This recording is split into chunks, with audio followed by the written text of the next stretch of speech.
জিয়া পরিবার সবসময় এদেশের মানুষের স্বার্থে, গণতন্ত্রের স্বার্থে, স্বাধীনতার স্বার্থে, সার্বভৌমত্বের সাথে শহীদ প্রেসিডেন্ট জিয়াউর রহমান, দেশনেত্রী বেগম খালেদা জিয়া এবং তাদের সুযোগ্য পুত্র জনাব তারেক রহমান সারা বাংলাদেশে এবং পৃথিবীতে বিরল একজন ব্যক্তিত্ব। 5 আগস্ট 2024 সালের এই দিনে আপনারা জানেন, সবাই অবগত আছেন, বাংলাদেশের ফ্যাসিবাদের যারা দোসর ছিল, যারা দেশে স্বৈরতন্ত্র কায়েম করেছিল, সেই শেখ হাসিনা কিন্তু পালিয়ে গেছিল আজকের এই দিনে। সারা বাংলাদেশের মানুষ, ছাত্র সমাজ একসাথে হয়ে এই ফ্যাসিবাদের দোসরদেরকে বাংলাদেশ থেকে বিতাড়িত করার জন্য কিন্তু 5 তারিখে 2024 সালের 5 তারিখে মাঠে নেমেছিল এবং বাংলাদেশ থেকে ফ্যাসিবাদের দোসরদের বিতাড়িত করতে পেরেছিল। সেই দিনের 2 বছর উদযাপন উপলক্ষে আজকে বাংলাদেশের প্রধানমন্ত্রী জনাব তারেক রহমান আজকে কিন্তু জুলাই স্মৃতি জাদুঘর উদ্বোধন করেছেন। এই গণভবনে সাধারণ মানুষের জন্য আগামীকাল থেকে উন্মুক্ত থাকবে। এই ফ্যাসিবাদের দোসর বাংলাদেশে মানুষের স্বাধীনতা কেড়ে নিয়েছিল, বাক স্বাধীনতা কেড়ে নিয়েছিল। 5 তারিখে আমরা 2 বছর উদযাপন করছি। আমরা আজকে এই শহীদ প্রেসিডেন্ট জিয়াউর রহমান এবং দেশনেত্রী বেগম খালেদা জিয়ার মাজার থেকে আমরা প্রতিজ্ঞা করছি, এদেশে কখনোই ফ্যাসিবাদের আশ্রয়স্থল হয়ে উঠবে না। ফ্যাসিবাদের ঠিকানা এই বাংলায় হবে না, স্বৈরাচারের ঠিকানা এই বাংলায় হবে না।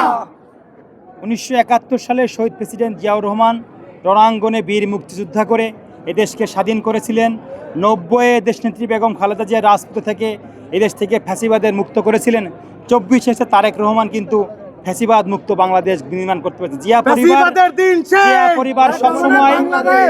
পরিবার সবসময় এদেশের মানুষের স্বার্থে, গণতন্ত্রের স্বার্থে, স্বাধীনতার স্বার্থে, সার্বভৌমত্বের সাথে শহীদ প্রেসিডেন্ট জিয়াউর রহমান, দেশনেত্রী বেগম খালেদা জিয়া এবং তাদের সুযোগ্য পুত্র জনাব তারেক রহমান সারা বাংলাদেশে এবং পৃথিবীতে বিরল একজন ব্যক্তিত্ব, যার পিতা ছিল প্রেসিডেন্ট এবং মাতা ছিল প্রধানমন্ত্রী এবং তিনিও প্রধানমন্ত্রী হয়েছেন। এবং আমরা মনে করি বিগত সময়ে সব থেকে জনপ্রিয় প্রেসিডেন্ট ছিলেন শহীদ প্রেসিডেন্ট জিয়াউর রহমান এবং সব থেকে জনপ্রিয় প্রধানমন্ত্রী ছিলেন দেশনেত্রী বেগম খালেদা জিয়া।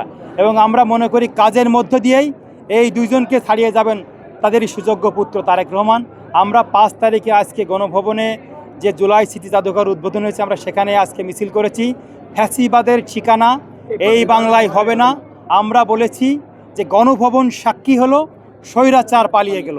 আমরা স্বৈরাচারের আর কখনো বাংলাদেশের স্বৈরাচার ফিরে আসতে না পারে, সেজন্য আমরা সবার আগে বাংলাদেশ বিনির্মাণ করার জন্য ছাত্রদল, যুবদল, স্বেচ্ছাসেবক দল সবাই মিলে একসাথে হয়ে তারেক রহমানের হাতকে শক্তিশালী করার জন্য কাজ করছে। সাথে সাথেই যারা দেশের স্বাধীনতা, সার্বভৌমত্বে বিশ্বাস করে সেই দলগুলোকে নিয়ে কিন্তু তারেক রহমান এগিয়ে যাচ্ছে। আমরা তার নেতৃত্বে একটি সুন্দর, সাম্য, মানবিক এবং আগামীর প্রজন্মের জন্য সবথেকে সুন্দর নিরাপদ বাংলাদেশ বিনির্মাণ হবে।